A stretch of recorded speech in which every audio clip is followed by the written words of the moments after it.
আসসালামু আলাইকুম দর্শক, আমি পবন মাকা চলে এসেছি আপনার কাছে একটি নতুন ভিডিও নিয়ে। তো আমাদের কাছে এই মুহূর্তে একটা ইন্ডাকশন কুকার আসছে। তো এটার সমস্যাটাকে একটু দেখে নিই। তো এটা আমরা পাওয়ারে দিলাম ফার্স্টে, তো পাওয়ার চলে আসছে, তার মানে পাওয়ার ওকে। অন করলাম, হয়তো গ্লাসটা বসে নেই, যেন অন হচ্ছে না। আচ্ছা, কই বাদ নেই, গ্লাসটা আমরা আউট করে দিলাম। গ্লাস অন এবং ফাংশন। এখানে এখানে এখন E1 শো করতেছে। তো E1 ফ্যানটা একটু শব্দ করতেছে। আচ্ছা, তো এখানে E1 শো করতেছে। E1 শো করলে কিন্তু পাতিল কাজ করবে না, কারণ এটা লো ভোল্টেজের সিগন্যাল। এখন যদি আমি এবার পাতিলও দেই, এটা কোনো রকম রেসপন্স করবে না, অর্থাৎ এখানে লো ভোল্টেজের সিগন্যালটা দিচ্ছে। তো এই E1টা কীভাবে সারাবেন সেটা আজকে আমাদের এই ভিডিওতে দেখাবো। তো আর কথা বাড়াবো না, চলুন আমাদের ভিডিওটা শুরু করি।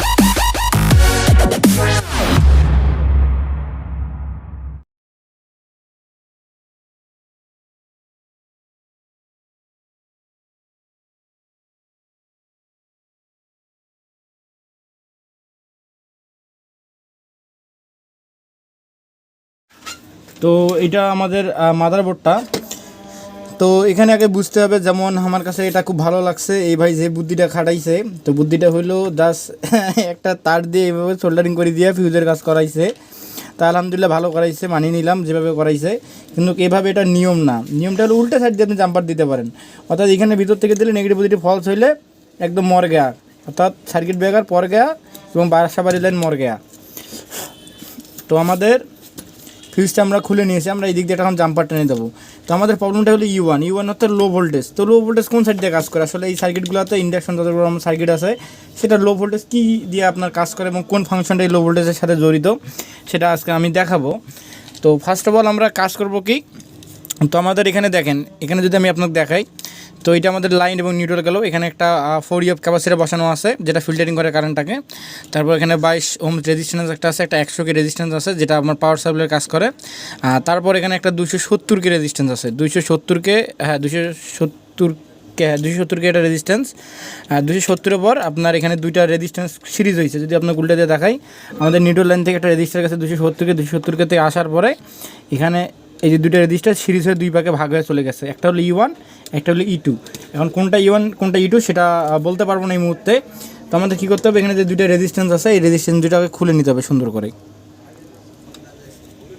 আমরা একটা রেজিস্ট্যান্স খুললাম এবং পরে যে রেজিস্ট্যান্সটা আছে, তো এই দুটো আমাদের রেজিস্ট্যান্স। এই দুটো কিন্তু 820 কে। যদি আমি আপনাদের গায়ে লেখা দেখাই, এখানে আপনার সাইকেলের গায়ে লেখা আছে 820 কে রেজিস্ট্যান্স।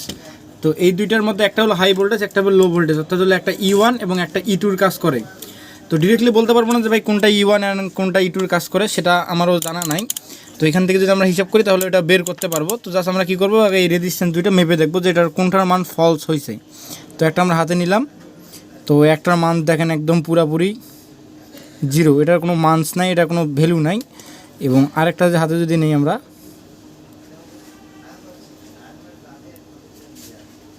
তো এটারও কোনো মান দেখাচ্ছে না, এই রেজিস্ট্যান্সটার কোনো মান দেখাচ্ছে না। অর্থাৎ আমাদের এই রেজিস্ট্যান্সটা দুইটা একদম পুরোপুরি ড্যামেজ হয়ে গেছে। তোমরা এর পরিবর্তে এখানে হাফ ওয়াট যে কোনো 820 কে রেজিস্ট্যান্স বসাতে পারবো, অথবা 1 ওয়াটও এখানে বসাতে পারবো, আর সেটা কোনো সমস্যা নাই। তো আমরা নতুন রেজিস্ট্যান্স এখানে বসে নেব। তো এটা হলো আমাদের 820 কে রেজিস্ট্যান্স, এটা হলো আপনার 1 ওয়াট। তো 1 ওয়াট দুটো আমরা এখানে সুন্দর করে সোল্ডারিং করে নেব। সোল্ডারিং করে নিলে আমাদের কাজটা ইনশাল্লাহ হয়ে যাবে।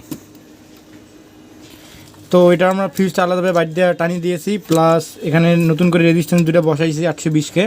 এখন জাস্ট আমরা চালু করে দেখবো যেটা তার কোনো প্রবলেম আসে কি না।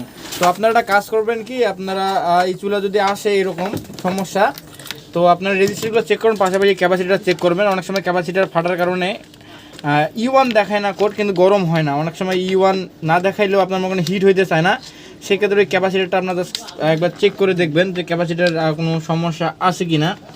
তো আমাদের যেহেতু এটা নতুন চুলা একদম, এটার ক্যাপাসিটারটাও ঠিক আছে আমার জানা মতে। তো জাস্ট আমরা এটা এখন কি করব, আমরা এটা ফিটিং করে নেব। যেভাবে খুলেছিলাম ঠিক সেমভাবে এটা ফিটিং করে নেব। তো এখন জাস্ট এটা আমরা আগে এগিন পাওয়ারে দেবো। তো সিরিজে দিলাম, সিরিজে লাইন পাইছে অন ফাংশন। তো এখনও E1 শো করতেছে। তো এখন আমরা কী করবো, জাস্ট এটা পাতিল বসে দেখবো যে এটা আসলে সমস্যার সমাধান হয়েছে কিনা।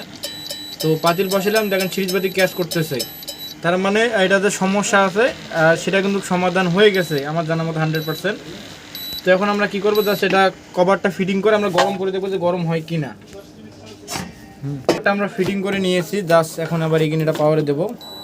আবার চলে আইছে, অন হয়েছে, ফাংশন কাজ করছে, E1 আবার লেখা শো করছে। আমরা সিরিজে দিছি, সিরিজ বাদি কাঁপতেছে, তার মানে আমাদের কাজ 100% ওকে হওয়ার কথা। তো জাস্ট আমরা ডাইরেক্টে দিলাম, লাইন পাইছে, ফাংশন ও এখন অনায়াসে গরম হচ্ছে।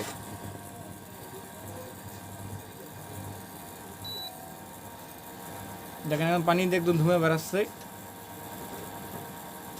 তার মানে আমাদের যে সমস্যাটা ছিল সেটা সমাধান হয়ে গেছে। তো আমাদের ভিডিও যদি ভালো লাগে থাকে আমাদের চ্যানেলকে লাইক, কমেন্ট এবং সাবস্ক্রাইব শেয়ার করবেন। পাশাপাশি নতুন ভিডিও নেওয়ার জন্য বেল আইকনটা পুশ করে চাপ দিয়ে রাখবেন। তো আজকের মতো আসসালামু আলাইকুম, দেখা হবে একটা নতুন ভিডিওতে।